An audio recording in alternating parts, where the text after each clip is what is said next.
नमस्कार। मैं हूं आचार्य ए कुणाल। आज मैं आपको एक ऐसे बिंदु पर बात करेंगे हस्तरेखा पर जो मांगलिक दोष लिए रहता है और दोहरी विवाह रेखा भी हाथ में होता है। जैसे कि आप देख रहे हैं स्क्रीन पर सामने में मैंने बनाया है दोहरी विवाह रेखा हाथ में। कनिष्ठा अंगुली के नीचे बुध पर्वत पर दो दो विवाह रेखा इस हथेली में दिखाया जा रहा है, यानी दोहरी विवाह रेखा। और मंगल पर्वत पर शक्तिशाली मंगल रेखा जो मांगलिक दोष को प्रकट करता है। जब भी मंगल पर्वत पर जीवन रेखा के बगल में मस्तिष्क रेखा से ज्वाइंट या जीवन रेखा से जुड़ा हुआ मंगल रेखा यानी सहायक रेखा मंगल पर्वत पर हो और ताकतवर हो, कहीं से टूटा फूटा नहीं हो, एकदम निर्दोष हो, जिस प्रकार से मैंने दिखाया है, एकदम स्वस्थ और बढ़िया मंगल रेखा है, जीवन रेखा के बगल में टूटा फूटा नहीं है, तो इसका प्रभाव और दोहरी विवाह रेखा का प्रभाव दोनों जानिए आज।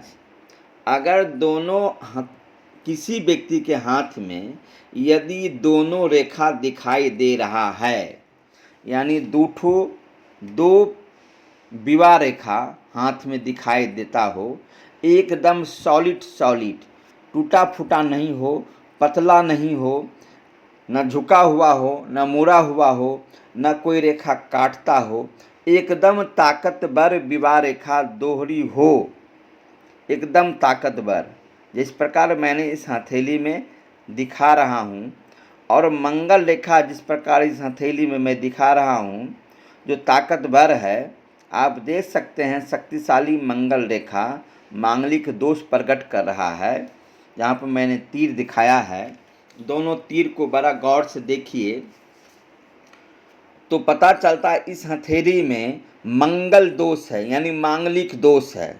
ऐसे जातक या ऐसे जातिका को, यानी ऐसे पुरुष को या ऐसे स्त्री को दोहरी विवाह का योग बनता है, दो विवाह का योग बनता है। अगर दोनों निर्दोष हो, यानी न मंगल रेखा टूटा फूटा हो और न जीवन रेखा न विवाह रेखा टूटा फूटा हो और न जीवन रेखा टूटा फूटा हो, तो इससे पता चलता है जो दो ठो विवाह किसी न किसी कारण इस व्यक्ति को होना ही है, चाहे लेडीज हो, चाहे जेंट्स हो, चाहे स्त्री हो, चाहे पुरुष हो। जब मंगल रेखा जीवन रेखा या मस्तिष्क रेखा में टच होकर निकलता हो और ताकतवर हो, कहीं टूटा फूटा नहीं हो, और दोहरी विवाह रेखा हो, वो भी कहीं टूटा फूटा नहीं हो, तो दो शादी का दोष ऐसे जातक को लग जाता है।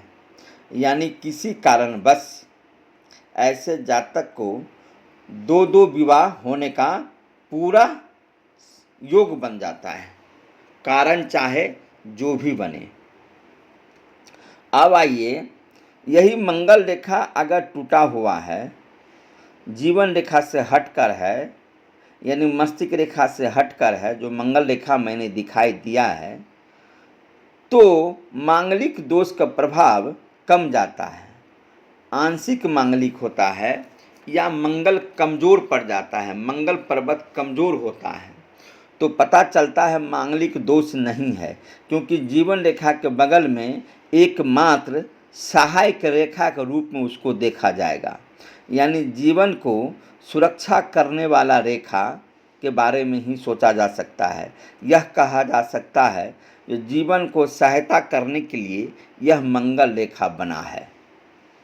तो दोहरी विवाह रेखा रहने के बाद भी दोष नहीं है, यानी दो विवाह रेखा रहने के बाद भी मंगल रेखा अगर कमज़ोर है और जीवन रेखा चाहे मस्तिष्क रेखा से जुड़ा हुआ नहीं है, टूटा फूटा और कमज़ोर है, तो दो दो विवाह रेखा रहने के बाद भी एक ही विवाह होने का योग बनता है।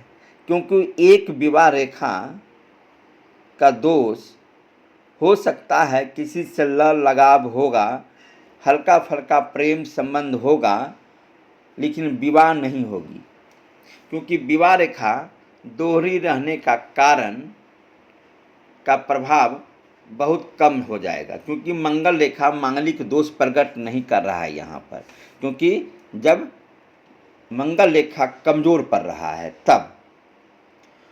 अब आइए, मंगल रेखा ताकतवर है यहाँ पर और वहाँ विवाह रेखा कटिंग है, टूटा हुआ है, झुका हुआ है, या मिटा हुआ है, या पतला सा रेखा है, मेही रेखा है, जो एक ताकतवर है और एक मेही रेखा है। तब भी आप ये कह सकते हैं कि ऐसे जातक को किसी से लगाव प्रेम होगा, दोहरी शादी नहीं होगी। ठीक है। हाँ, उस समय में थोड़ा सा बृहस्पति पर्वत पर एक गुणक चिन्ह को भी खोजा जा सकता है। अगर किसी व्यक्ति के हाथ में वहाँ पर बृहस्पति पर्वत पर गुणक चिन्ह है तो कह सकते हैं किसी से गहरा लगाव होगा, किसी से गहरा प्रेम होगा, लेकिन दूसरी शादी के योग नहीं कह सकते हैं।